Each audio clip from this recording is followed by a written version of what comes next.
Hi everyone, welcome to another Procreate tutorial. In today's video, we will be making this fun text design. It's super quick, super easy. You can change up the colors if you want. But before we get started, the only thing that you will need to do is download the color palette. I have it linked in the description below. It's totally free to download. Just open up the file that downloads and it'll automatically pop into Procreate so that you can use the same colors as you follow along with the video. Or like I said, you can use other colors too.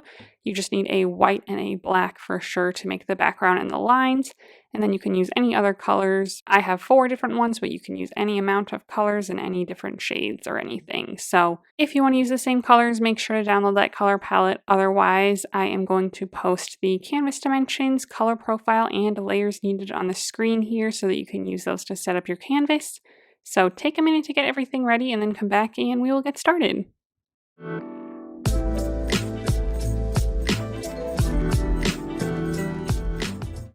Okay, this is the color palette that we will be working with today. This is a great one to use different colors for your letters. I have these 4 really bright colors, but you can use any other 4 colors or more even, or less, whatever works for you.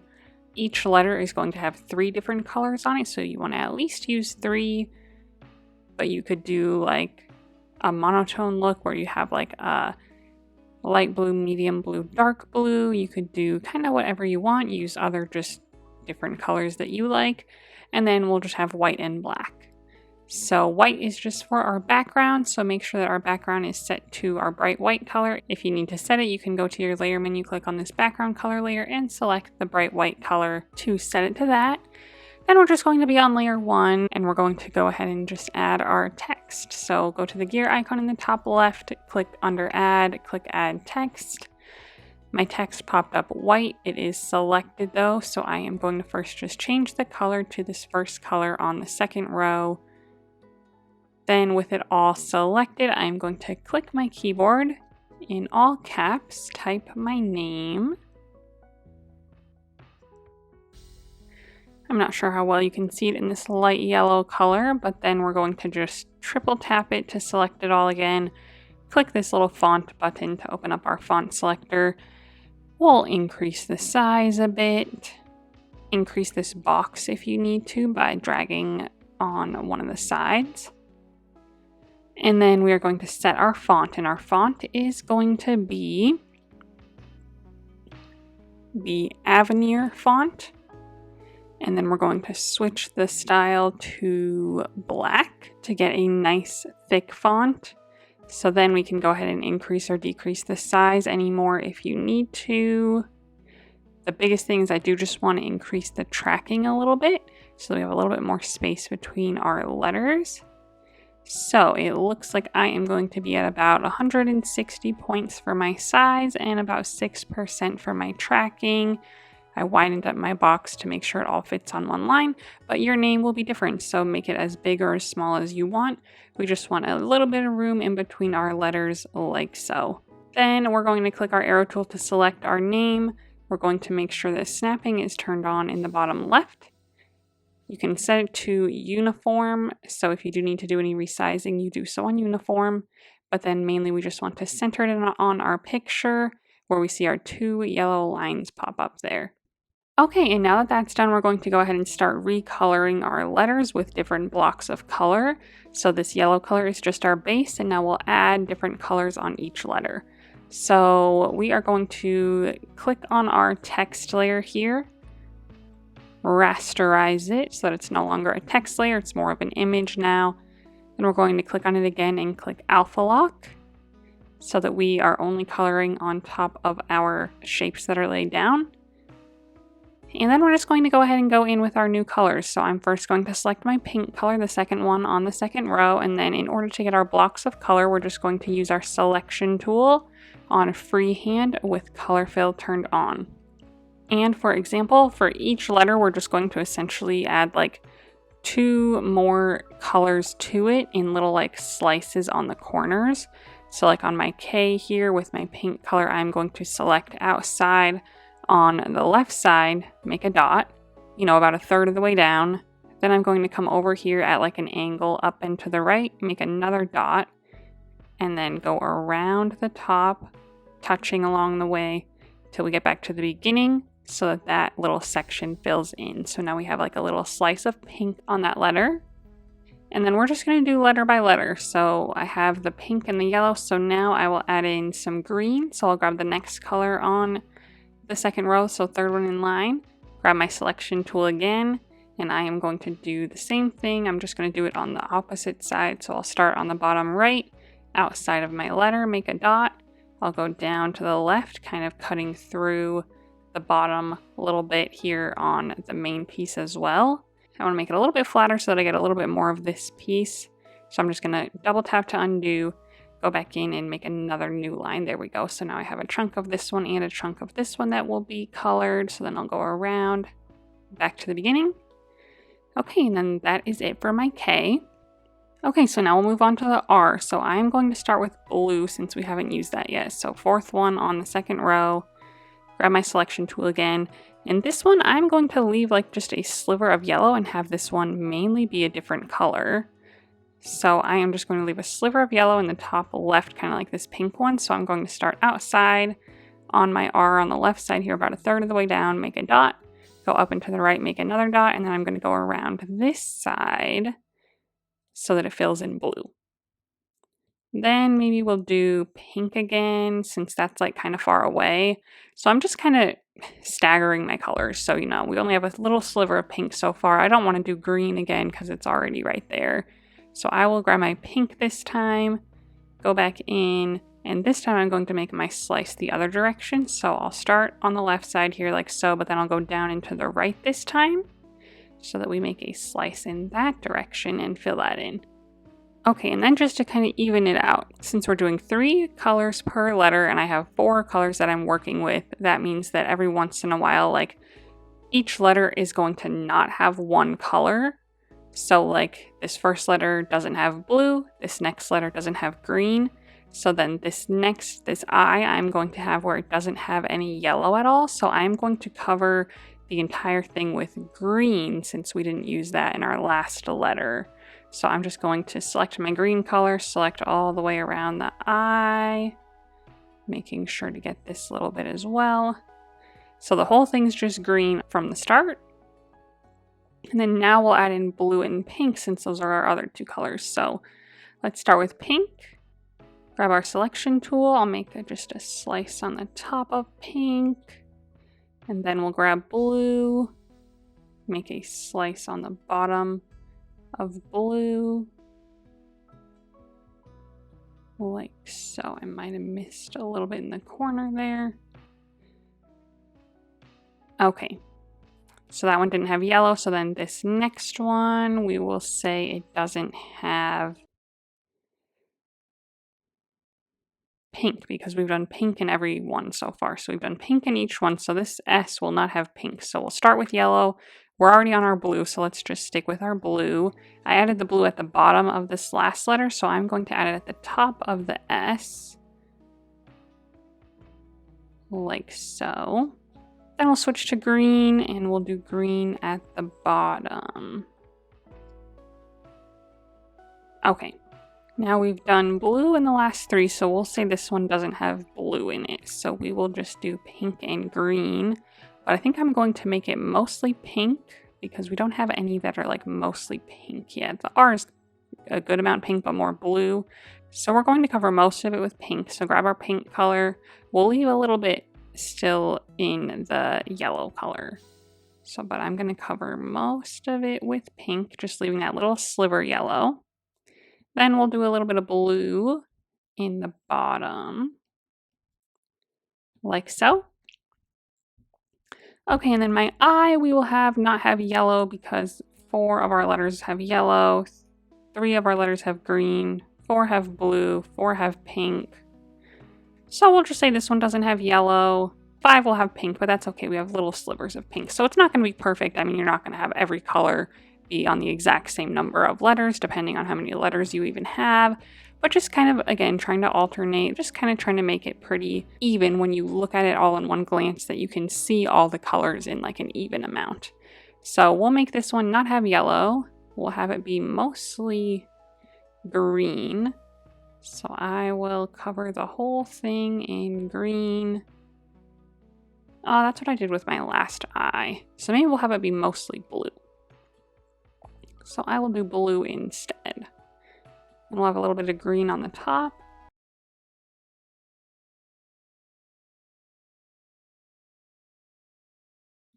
We'll have a little bit of pink on the bottom. Like so.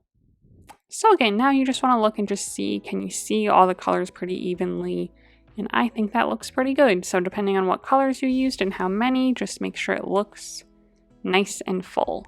Okay, so now we are going to add the black lines. So to do that, we are going to go to our layer menu. We're going to grab this layer 1 and drag it to the top. This is what we are going to draw our black lines on. So in order to get perfectly straight lines, the first thing that we are going to do is set up our 2D grid. So we are going to just go to our gear icon in the top left under Canvas, click to turn on the drawing guide, and then click Edit Drawing Guide. We do want it to be on the 2D grid still. And then we are going to follow these lines. So make sure that they are the size that you want. So the first thing that we're going to do is turn the whole grid so that we have the diagonal lines that we're drawing. So that is going to be using this green button at the top. I'm going to drag it to the left till we're at roughly like 45 degrees where it looks pretty even. So like in the corners, you should see maybe a line intersect. So it's kind of hard to tell, but just kind of make sure that the corners look kind of even. You know, the lines are hitting very nicely. And then we're just going to adjust the size. So again, these lines are going to be the size of your lines. So I want my lines to be a little bit closer together. So I'm going to drag the size of the grid down a little bit to maybe 50 pixels is what I'm going to go with. So then just make sure you can see your grid pretty well. Make sure to turn on assisted drawing. That's one of the biggest things. And then go ahead and click done. Go to our layer menu, make sure that this layer that we're on says assisted. It does. That means that we can use the assisted drawing where it will follow the lines automatically. Now, to make sure that we only draw the lines within our letters, we are going to go to our text layer here, click on it, and click select.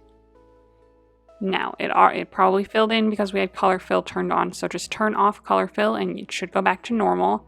If it doesn't go back to normal, make sure to turn off color fill, undo the selection, and then redo it. So just go back to your layer menu, click on this layer, and click select again. So ours is already selected.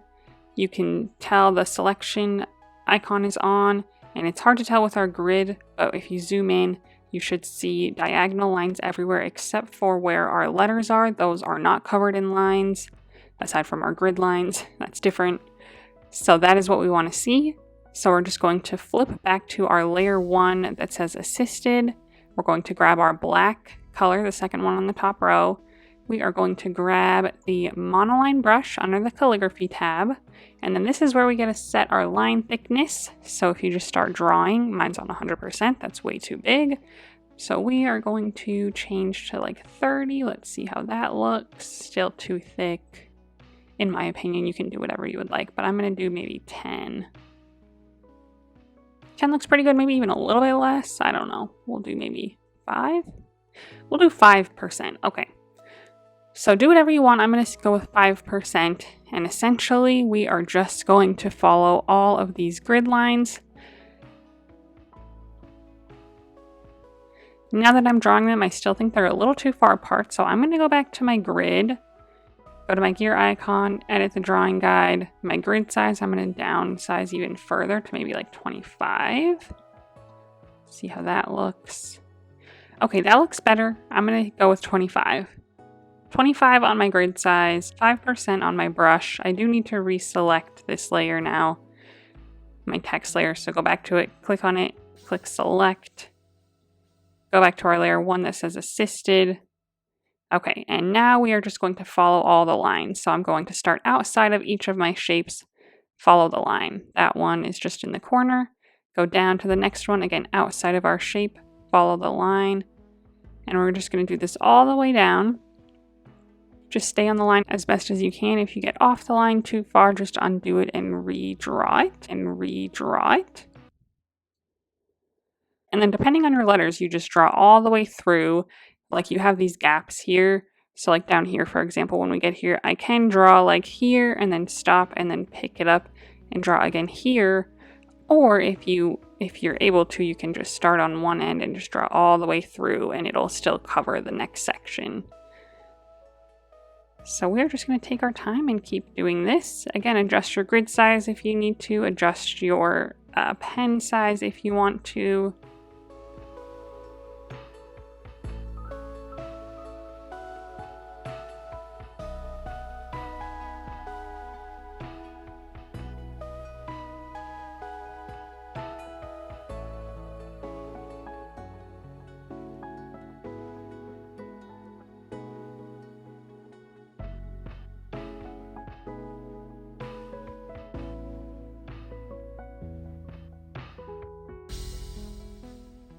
And then obviously once we get to the end of our letter, like same thing, we'll end up drawing this line into our next letter, but you don't have to connect those ones. We can just kind of skip to our next letter and then start drawing again.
Okay, and then once you get to the end, everything's all filled out, we can click the selection tool to turn off our selection. We can click the gear icon, turn off the drawing guide so we don't have to look at that anymore. And the biggest thing is that we are going to move this layer up and to the left a little bit to kind of just create a little fun design. So we'll just click the arrow tool and we are just going to move it up and to the left so it's kind of popping off of our text like so. The last thing that we'll do is just add a shadow underneath it, and we're going to do it so that it's kind of similar in color to our letters. So like the yellow is casting a yellow shadow, the blue is casting a blue shadow, and whatnot. So to do that, we are going to go to our layer menu, make a duplicate of our text layer here, click on the bottom one. First, we're going to click on it and turn off alpha lock. That way we can add a blur to it in a minute. we're going to click the arrow tool. We're going to drag it down and to the right a little bit. You can see it on some of these corners here, like how far out it is. So I would just leave it, out, down, and right a little bit like so. We can move it more later if we need to. But now to make it darker and shadow-like, we're just going to go to our wand icon, click Hue, Saturation, Brightness, and we are just going to turn the brightness down a little bit to maybe 35% or so to make a nice kind of just darker layer there. And then we also will reduce the saturation just a teeny bit to like 40%, so it's a little more faded looking as well. Then we'll click the wand icon to be done with that part. Click it again, and then click Gaussian Blur, and we will drag this up to maybe 10% at the very most. I might do closer to like 7 or 8. And then that creates a nice shadow under everything. So now that the blur is done, I do want it to be a little bit darker, so I'm just going to go back in again, wand icon, hue, saturation, brightness, and turn the brightness down even more, now to like 40%. So it goes off of what your last one was, so it starts over again at 50. So I'm just now turning it down even further to like 40 to 45% this time to get it just a little bit darker. And that is the last step of our drawing today, so we are all done. I hope you had fun. If you did, go ahead and give this video a thumbs up and subscribe to my channel if you'd like to see more tutorials from me in the future. I think that this would look super cool as like a phone background, so you can save this image, and obviously like it would go probably this way is what I was thinking, like, your name would go vertically almost, so it'd be, turned like this. So you could save it, crop it down a little bit so there's less white on the sides, and then set it as your background. If you would like to share your drawing on Instagram, I would love to see it, so go ahead and post it and then tag me so that I can check it out. While you're there, go ahead and give me a follow so that you can see what I'm working on next. Thanks for watching.